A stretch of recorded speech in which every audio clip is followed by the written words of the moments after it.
Hello again, Sean Scorvo for HD23 here. Morning chores are done. Going to hit the campaign trail a little bit. Today we're going to discuss mental health issues and most specifically what we're seeing in terms of mental health and financing for mental health endeavors at the state level, most certainly with what we're experiencing right now with the pandemic.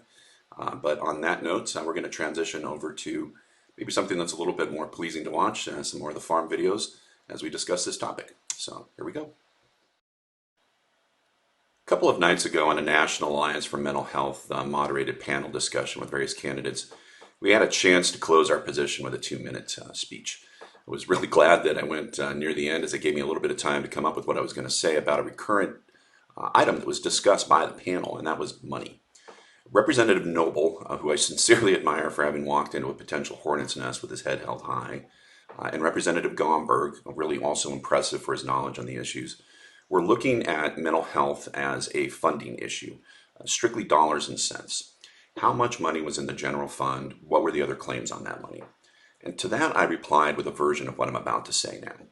In the 1960s through the 1980s, we as a country and a state moved to deinstitutionalize psychiatric patients. It was absolutely the correct move as medications improved and knowledge about mental health and psychiatric disorders also improved to the point where we could do away with the need for such close monitoring.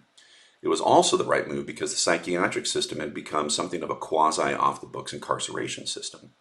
However, as close to 500,000 people were released from state hospitals, there was basically also a guarantee, or a stated social contract, if you will, by the federal government to replace inpatient treatment with outpatient treatment centers and transitional housing.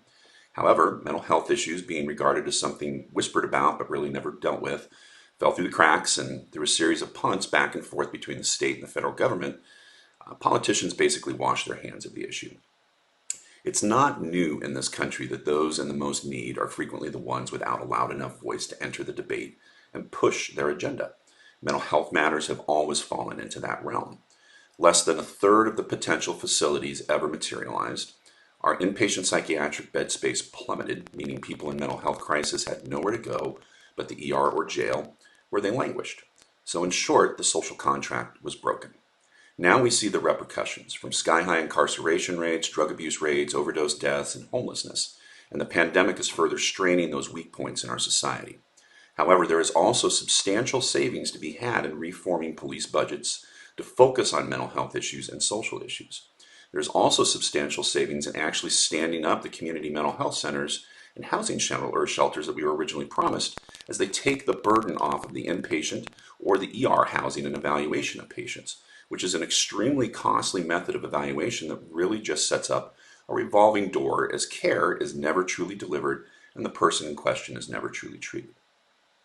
It is a false choice to say we don't have the money to commit to a segment of our population as originally promised. It is a false choice to say we can't provide shelter and resources when we spend so much money incarcerating people for mental health and substance abuse problems that could be addressed much more economically.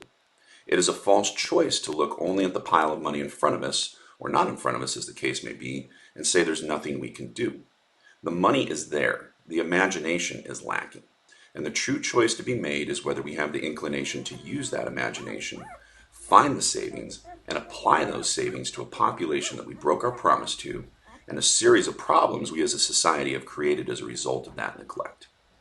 By the way, I hope the puppies kind of helped you sit through that. That litter was a surprise. Glad it happened, as we had a great time helping their parents raise some really special guardian dogs. And no, we will never do that again. Thank you.